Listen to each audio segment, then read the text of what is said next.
Hello मेरे प्यारे दोस्तों, कैसे हो आप? आशा करता हूँ कि बिल्कुल अच्छे होंगे। दोस्तों, मैं शीतलेश कुमार आप सभी का शीतलेश कुमार यूट्यूब चैनल में स्वागत करता हूँ। दोस्तों, आज आपके सामने मैं साइंस का सेट नंबर 2 लेकर आया हूँ। अगर आपने मेरा साइंस का सेट नंबर 1 नहीं देखा होगा तो हमारे प्लेलिस्ट पर जाइए। साइंस की प्लेलिस्ट बनी हुई है हमारे चैनल में, वहाँ पर जाके साइंस का सेट नंबर 1 अवश्य देखें दोस्तों। इसमें हमारे भारत की जितनी भी एग्जामिनेशंस होती हैं उससे रिलेटेड यहाँ पर महत्वपूर्ण क्वेश्चनों की श्रृंखला करवाई जाती है, तो आप जाकर अवश्य देखिए। दोस्तों, बिना देरी किए आपके सामने साइंस के सेट नंबर 2 का प्रश्न नंबर 1 आपके सामने प्रस्तुत करता हूँ। प्रश्न नंबर 1 है, v वेग से गतिमान m द्रव्यमान के पिंड का संवेग क्या होगा? ऑप्शन नंबर 1 है mass into velocity, option number 2 है mass into velocity square, option number 3 mass divided by velocity, और ऑप्शन नंबर 4 है दोस्तों 1/2 इंटू वेलोसिटी स्क्वायर। तो दोस्तों, प्रश्न नंबर 1 का जो आंसर है वो है option number 1 mass into velocity. तो दोस्तों, जो हमारा संवेग होता है उससे कुछ रिलेटेड बातें हैं, उसको जानते हैं। जो संवेग होता है दोस्तों, जो हमारा मास होता है और जो हमारा वेग होता है, जिसमें मास को द्रव्यमान और वेग, इसका दोनों का जो गुणनफल होता है उसको संवेग बोला जाता है, और इसको इंग्लिश में एज अ मोमेंटम के रूप में हम लोग जानते हैं। मोमेंटम का जो फॉर्मूला होता है दोस्तों, जिसको हम लोग मोमेंटम को पी से दर्शाते हैं, और इनका जो गुणनखंड होता है वो होता है द्रव्यमान इंटू वेग, जिसको वेलोसिटी और मास के रूप में जानते हैं।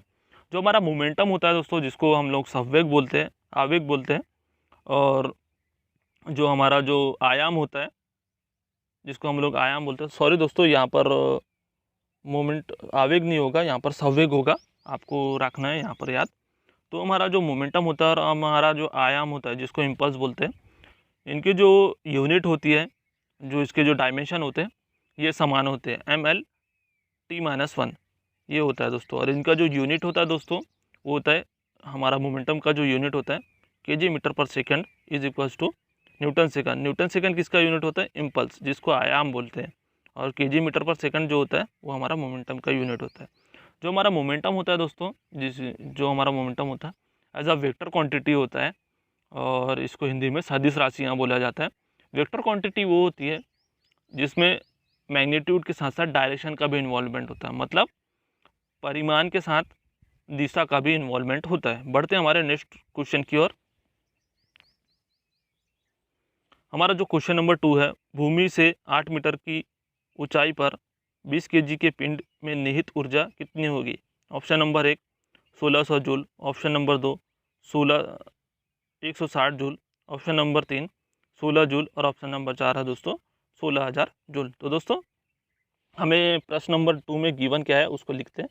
हमें हाइट गिवन है दोस्तों, 8 मीटर की ऊंचाई दी हुई है, और हमें मास दिया हुआ दोस्तों 20 केजी का एक द्रव्यमान है। तो दोस्तों, यहाँ पर एक फार्मूला यूज़ होता है जिसको हम लोग पोटेंशियल एनर्जी बोला जाता है, mgh के रूप में। तो हमें गिवन है 20, मास दिया हुआ है, एक्सेलरेशन ड्यू टू ग्रेविटी हम लोग 10 लिखते हैं, और हमारा जो हाइट होता है दोस्तों वो होता है 8 मीटर। तो हम लोग जब 20 गुना 10 गुना 8 करेंगे तो हमारा जो आंसर आएगा 1600 जूल। तो आपको याद रखना है, प्रश्न नंबर 2 का जो आंसर है ऑप्शन नंबर 1 1600 जूल। तो दोस्तों, ये जो स्थितिज ऊर्जा से कुछ बातें हैं, रिलेटेड टर्म है, उसको जानते हैं।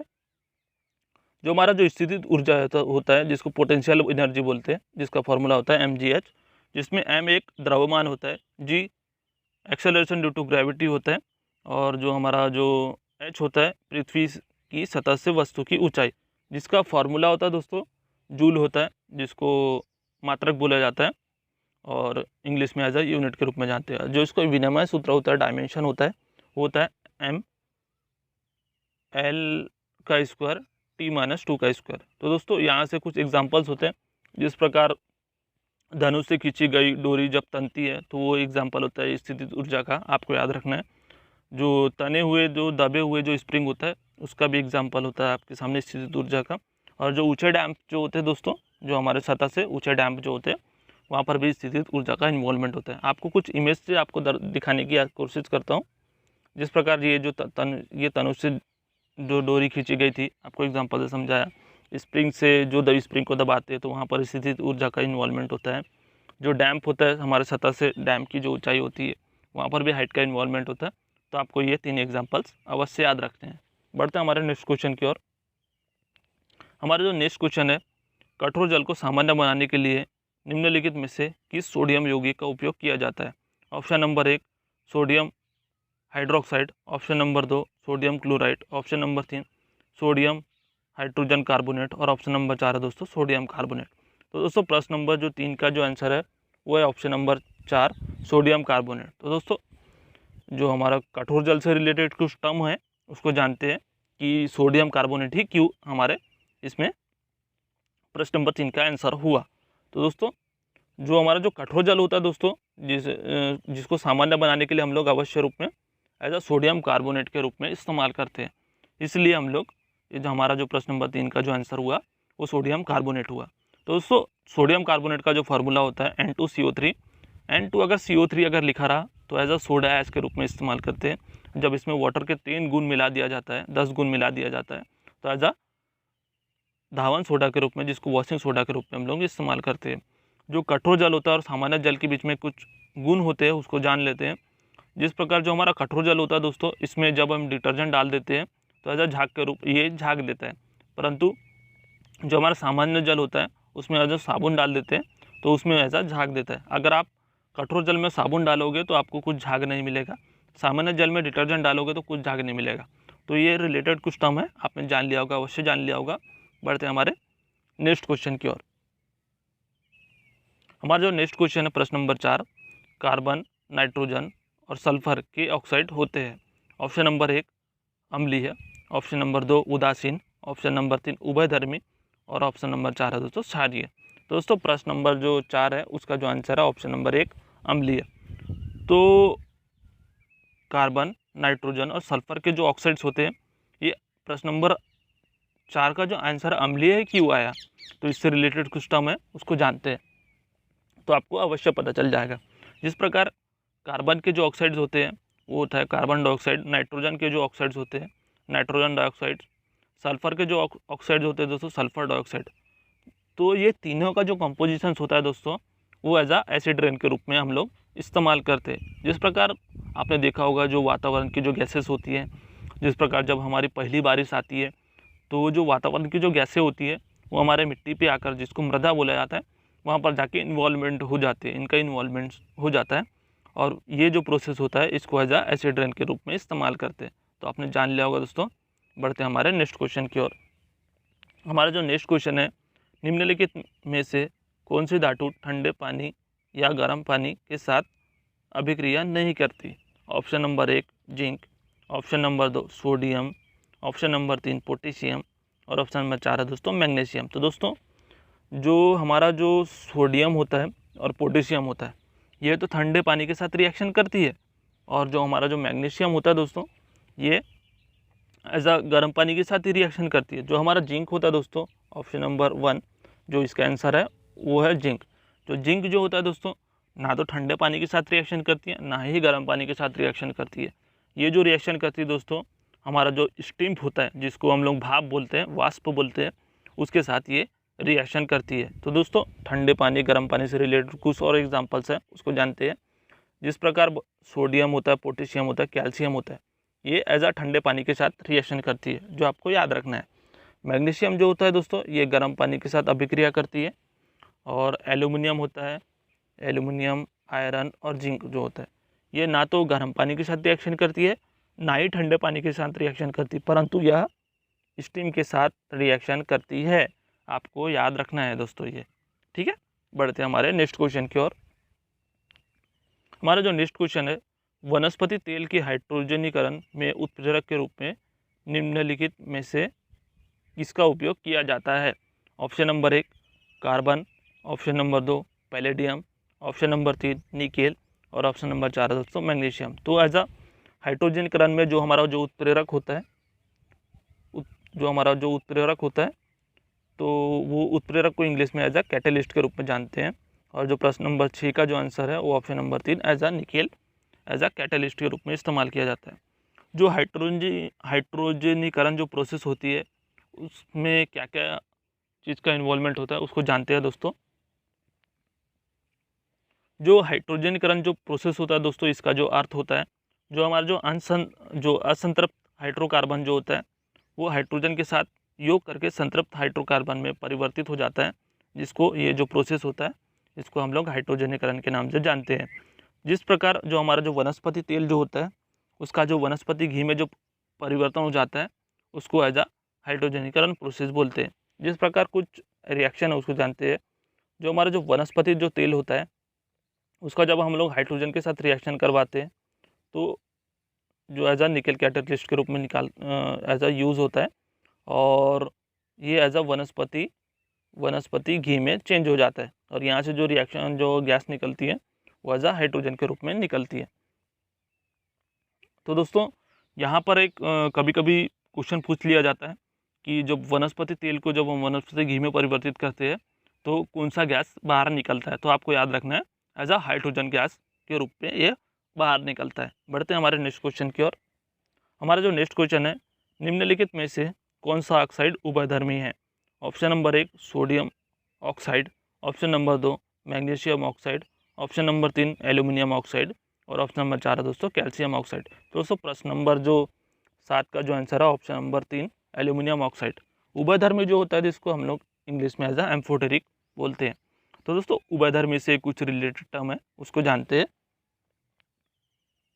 उभयधर्मी जो होता है दोस्तों, ये जो होता है जो हमारा एसिड होता है और बेस होता है, जिसको अम्ल और क्षारीय जो होता है ये एज अ दोनों के साथ रिएक्शन करती है, जिसको एम्फोटेरिक ऑक्साइड्स के रूप में हम लोग जानते हैं। आपको इसके एग्जांपल्स अवश्य याद रखने हैं। इसके एग्जांपल्स होते हैं एल्यूमिनियम, जिंक, टिन, लीड और बेरिलियम।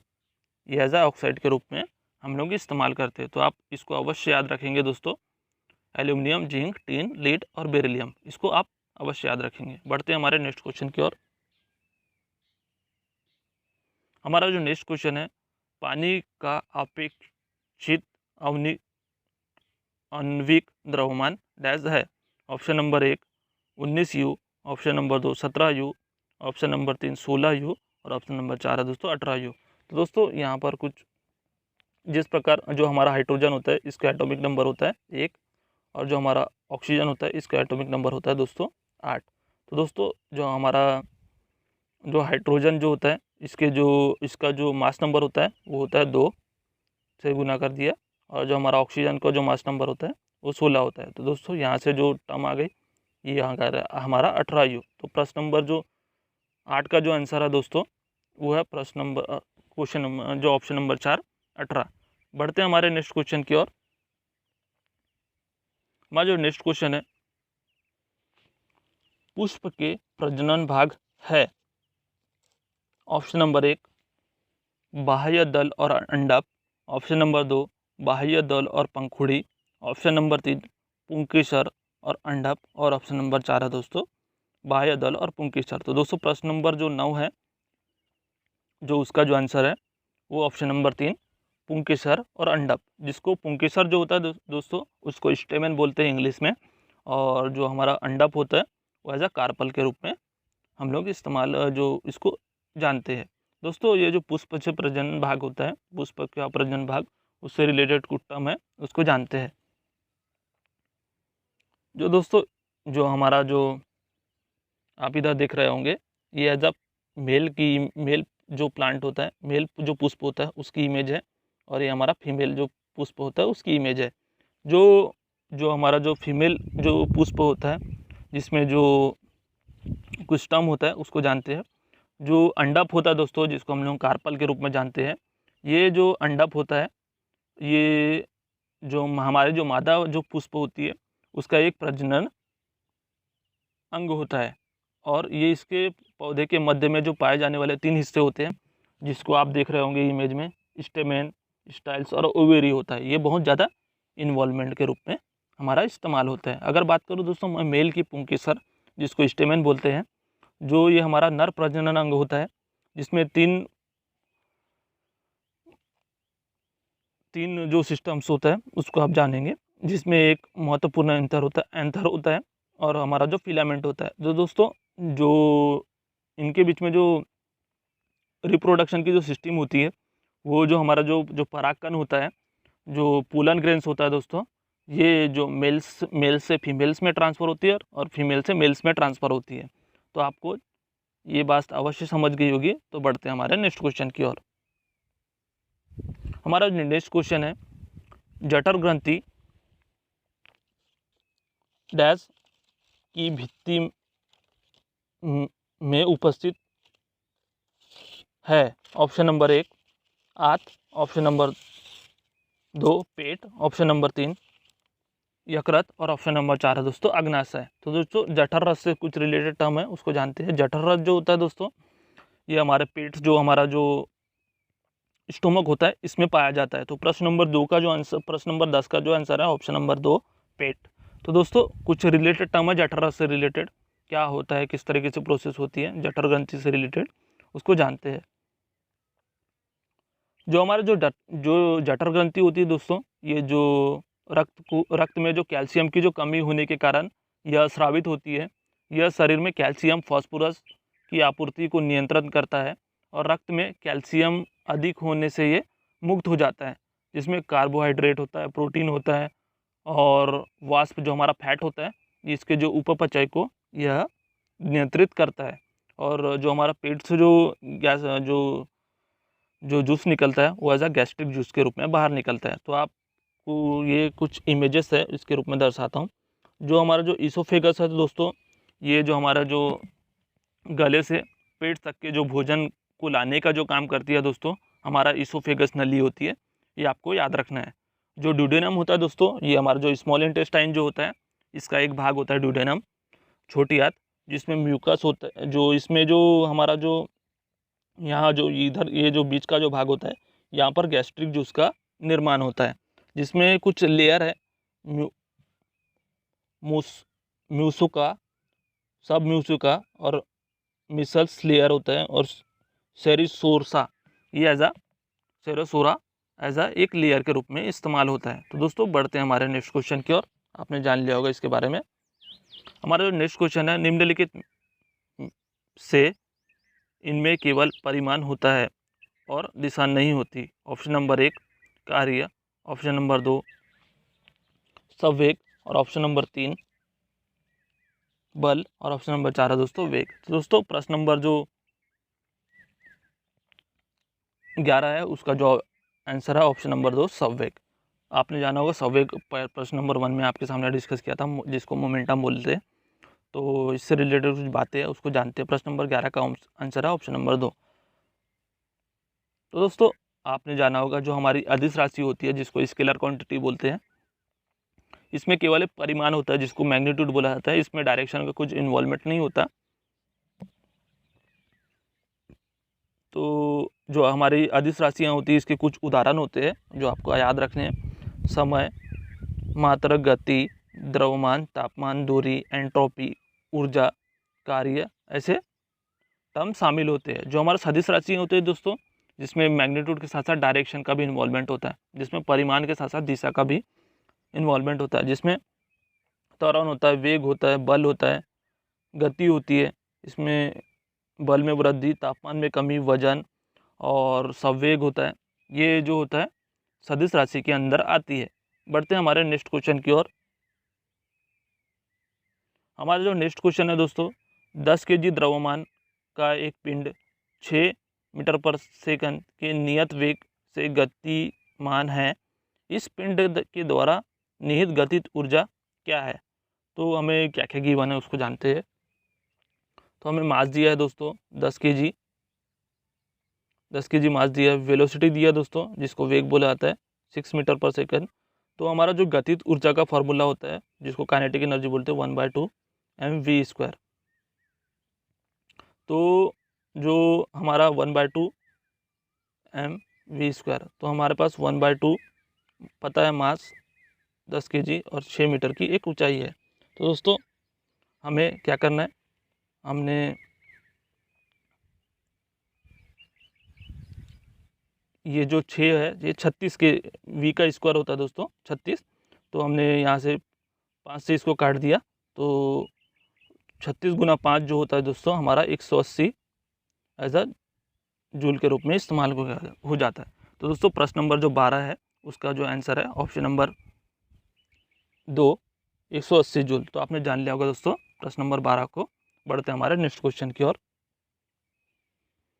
डैश तापमान की ऐसा इकाई है 1 Fahrenheit, option number 2 kelvin, option number 3 coulomb और ऑप्शन नंबर 4 है दोस्तों सेल्सियस। तो दोस्तों हमारा जो प्रश्न नंबर जो 13 है उसका जो आंसर है ऑप्शन नंबर 2 केल्विन। तो दोस्तों जो हमारा जो जब हम केल्विन को जब हम सेल्सियस में कन्वर्ट करते हैं, तो केल्विन को जब हम सेल्सियस में कन्वर्ट करते हैं तो 273.15 से आपको माइनस करना पड़ेगा। जब हम केल्विन को जब सेल्सियस को जब हम लोग केल्विन में कन्वर्ट करेंगे तो 273 आपको 0.15 आपको ऐड करना पड़ेगा। तो दोस्तों आपने जान लिया होगा, इससे रिलेटेड क्वेश्चन है। बढ़ते हैं हमारे नेक्स्ट क्वेश्चन की ओर। प्रश्न नंबर जो 14 है, 1 किलोवाट आवर इक्वल टू कितना जूल होगा? Option number 1 3600 joule, option number 2 36,000 joule, option number 3 36 की पावर 10⁻6 जूल, ऑप्शन नंबर 4 है 36 गुना 10⁻5 जूल। तो दोस्तों हमारा जो आंसर है वो है ऑप्शन नंबर 4 36 की पावर 10⁻5। तो दोस्तों इससे रिलेटेड क्वेश्चन है। जिस प्रकार जो किलोवाट है इसको हम लोग क्या करेंगे, कन्वर्ट वैट में कन्वर्ट करेंगे। तो किलोवाट को जब हम वैट में कन्वर्ट करेंगे तो ये हमारा 1000 वैट हो गया। और जो हावर है उसको हम लोग पहले मिनट में कन्वर्ट करते हैं, तो 60 मिनट, और 60 मिनट में एज 60 सेकंड होते हैं। तो हमारा जो आंसर आ गया 36 36 और ये 3 0 और ये 2 0, तो ये आ गया हमारा 10⁻5 आ गया, जिसको जानते हैं ये जूल। तो हमारा जो वैट सेकंड जो होता है दोस्तों as a unit of joule होता है। बढ़ते हैं हमारे नेक्स्ट क्वेश्चन की ओर। आपने जान लिया होगा प्रश्न नंबर 14 का आंसर 4। बढ़ते नेक्स्ट क्वेश्चन की ओर। प्रश्न नंबर जो हमारा 15 है, एनेलिडा वर्ग से संबंधित नहीं है। ऑप्शन नंबर 1 केचवा, ऑप्शन नंबर 2 नेरिस, ऑप्शन नंबर 3 जोक और ऑप्शन नंबर 4 है दोस्तों पोरीफेरा। तो प्रश्न नंबर जो 15 है उसका जो आंसर है ऑप्शन नंबर 4 पोरीफेरा। एनेलिडा वर्ग से कुछ रिलेटेड टर्म है उसको जानते हैं। जो हमारा जो एनेलिडा वर्ग होता है दोस्तों, इसमें इसको रिंग वर्म या सेकंड वर्म के रूप में भी जाना जाता है। इसमें जो रिंग वर्म होता है, केचुआ होता है, नेसिर होता है, जोग आदि, ये जो एग्जांपल्स होते हैं ये शामिल होते हैं। एनेलिडा जो होता है दोस्तों एक बड़ा फाइलम होता है, और एनेलिडा जो होता है एक जलीय जंतु और स्थलीय जंतु परजीव के रूप में ये होते हैं। इनका जो उत्सर्जन वाला जो भाग होता है वो होता है दोस्तों नेफ्रिडिया। तो आपने जान लिया होगा दोस्तों एनेलिडा से कुछ रिलेटेड टर्म। तो कुछ इमेजेस है उसको भी आपके सामने प्रस्तुत करता हूँ।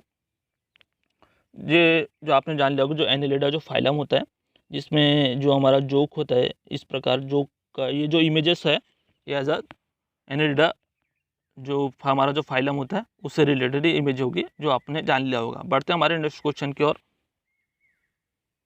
हमारा नेक्स्ट क्वेश्चन है, केला किस विटामिन का एक अच्छा स्रोत है? Option number 1 vitamin A, option number 2 vitamin C, option number 3 vitamin D और ऑप्शन नंबर 4 है दोस्तों विटामिन बी। दोस्तों केला जो का सबसे जो अच्छा स्रोत होता है वो ऑप्शन नंबर 2 विटामिन सी। आपने जान लिया होगा प्रश्न नंबर 16 को। बढ़ते हैं हमारे नेक्स्ट क्वेश्चन की ओर। हमारा जो नेक्स्ट क्वेश्चन है, लार में डैश एंजाइम होता है? Option number 1 ligase, option number 2 protease, option number 3 amylase और ऑप्शन नंबर 4 है दोस्तों लाइपेज। तो दोस्तों जो हमारा जो लार होता है इसमें एक एंजाइम होता है जिसको टाइलिन एंजाइम के नाम से जानते हैं, जिसका और एक नाम होता है जिसको एज अ अमाइलेज के रूप में भी जानते हैं। तो जो लार जो एंजाइम होता है इससे रिलेटेड कुछ टर्म है उसको हम लोग जानते हैं। प्रश्न नंबर 16 का जो आंसर आपने जान लिया होगा प्रश्न नंबर 3, ऑप्शन नंबर 3। तो लार एंजाइम से रिलेटेड कुछ टर्म है उसको जानते हैं। तो हमारा जो लार जो ग्रंथि होती है दोस्तों, यहाँ से जो टाइलिन नाम का एंजाइम स्रावित होता है जिसको हम लोग अमाइलेज भी बोलते हैं। यह भोजन में पाचन प्रक्रिया के प्रारंभिक भाग के रूप में एंजाइम होता है। जो हमारा जो भोजन का जो पचना होता है दोस्तों, जो हमारा जो लार होता है एंजाइम, वहाँ से भोजन का पाचन स्टार्ट होता है जिसको एज अ लार ग्रंथि के रूप में हम लोग जानते हैं। इसमें एंजाइम में भोजन के रूप में कुछ स्टार्च वसा के अवनिक स्तर को तोड़ते हैं, जिसमें जो हमारा हार्ट जो हम लोग हार्ट फूड खाते हैं जिसको छोटे छोटे भाग में तोड़ने का जो काम करता है हमारा लार एंजाइम ही करता है, जिसको लार ग्रंथि बोला जाता है। और ये लार में दांतों के बीच फंसे खाने को भी तोड़ता है और इनमें बैक्टीरिया से ये बैक्टीरिया से बचाती है जो क्षय का कारण होता है। तो आपने जान लिया होगा दोस्तों लार ग्रंथि से रिलेटेड। लार ग्रंथि में एक टाइलिन एंजाइम स्रावित होता है जिसको अमाइलेज भी बोलते हैं। बढ़ते हमारे नेक्स्ट क्वेश्चन की ओर, जिसमें जो आपने देखा होगा एक एग्जांपल, जो ये हमारा जो होता है दोस्तों ये स्लाइवरी ग्लैंड होता है जिसको एज अ लार ग्रंथि के रूप में हम लोग बोलते हैं। यहाँ पर से जो हमारा दोस्तों ये जो लार ग्रंथि होता है यहाँ से खाना पचना शुरू होता है जो हमारे स्टोमक तक के पहुँचता है। स्टोमक तक के पहुँचाने का जो काम करता है जो हमारा इसोफेगस जो हमारे जो इसोफेगस जो नलियाँ होती है ये हमारे खाने को एज अ स्टोमक तक के लेकर जाती है। तो लार ग्रंथि जो होती है दोस्तों जिसको लार ग्रंथि बोलता जाता है, जिसको सलाइवरी ग्लैंड बोलता जाता है, इसमें जो सबसे बड़ी जो ग्लैंड होती है वो होता है हमारा पीरोटेड ग्लैंड जो हमारे ऐसा जबड़े के थोड़ा ऊपर होता है, और एक सब लैंग्युलर ग्लैंड होता है और सब मेंडुलर ग्लैंड भी इसके अंदर इन्वॉल्वमेंट होता है। बढ़ते दोस्तों ये इमेजेस को आपने जान लिया होगा अच्छे से। बढ़ते हमारे नेक्स्ट क्वेश्चन की ओर। हमारा जो नेक्स्ट क्वेश्चन है 3 प्रतिरोध 5 ओम 6 ओम 4 ओम एक श्रेणी में जोड़ते हैं तो कुल प्रतिरोध होगा। तो दोस्तों अगर हम प्रतिरोध को सीरीज में अगर जोड़ते हैं तो R equivalent is equals to R1 R2 और R3 के रूप में हम लोग सीरीज में ऐसा जोड़ते हैं। तो जो हमारा जो आंसर होगा वो 5 + 6 + 4, तो 6 4 10 5 15 ओम हमारा आंसर होगा। तो दोस्तों ऑप्शन नंबर 2 15 ओम। तो दोस्तों और कुछ रिलेटेड हम इससे अगर हम यही प्रतिरोध को अगर हम पैरेलल में जोड़े तो 1 divided by R equivalent is equals to 1 divided by R1 plus 1 divided by R2 plus 1 divided by R3। तो आपको ये फॉर्मूला आपको याद रखना है, ये पैरेलल के लिए है। बढ़ते हैं दोस्तों हमारे नेक्स्ट क्वेश्चन की ओर। हमारा जो प्रश्न नंबर 19 है, निम्नलिखित में से कौन सी बीमारी विषाणु जनित होती है? ऑप्शन नंबर 1 खसरा, ऑप्शन नंबर 2 तपेदिक, ऑप्शन नंबर 3 टाइफाइड और ऑप्शन नंबर 4 है दोस्तों डिप्थीरिया। तो दोस्तों प्रश्न नंबर जो 19 है उसका जो आंसर है ऑप्शन नंबर 1 खसरा, जो वायरस जनित रोग होता है दोस्तों। तो वायरस जनित रोग होता है, इसमें और कुछ रोगों का इन्वॉल्वमेंट होता है जो आपके सामने एक मैं प्रस्तुत करता हूँ। तो जो हमारा जो वायरस जनित जो हमारा वायरस से होने वाली बीमारियाँ होती है वो है ऑप्शन नंबर 1 रेबीज, खसरा, मेनिंजाइटिस, हेपेटाइटिस, ट्रोकोमा जो आँख की बीमारियाँ होती है, पोलियो होता है जो बच्चों में ज़्यादा करके, एड्स होता है, चेचक होता है, इन्फ्लुएंजा वायरस जो बोलते हैं, डेंगू होता है मच्छर के द्वारा जो होता है दोस्तों। ये सब वायरस जनित रोग है दोस्तों। बढ़ते हमारे प्रश्न नंबर 20 की ओर। प्रश्न नंबर 20 है 20 kg द्रव्यमान की एक वस्तु भूमि से एक निश्चित ऊंचाई पर है। यदि वस्तु की स्थित ऊर्जा 480 जूल है तो वस्तु की भूमि से ऊंचाई याद कीजिए, जिसमें जी की जो एक्सेलरेशन त्वरण जो होता है दोस्तों वो हमें गिवन है। तो हमें क्या क्या गिवन है, हमें मास दिया है दोस्तों 12 kg, हमें जी दिया हुआ है 10 मीटर पर सेकंड स्क्वायर और हमें पोटेंशियल एनर्जी दी है दोस्तों 480 जूल। तो इसमें जो एक फार्मूला होता है दोस्तों जो आपको याद रखना है, जो हमारा जो स्थितिज ऊर्जा होता है potential energy is equals to mgh, ये आप फार्मूला आपको याद रखना है। तो जो हमें पोटेंशियल एनर्जी दिया है दोस्तों 480 जूल इज इक्वल्स टू हमें मास दिया 12 kg, हमें h निकालना है, हमें ये 10 g दिया हुआ है। तो 10 से 1 0 से ये कट गया और हमें 48 divided by 12 is equals to h।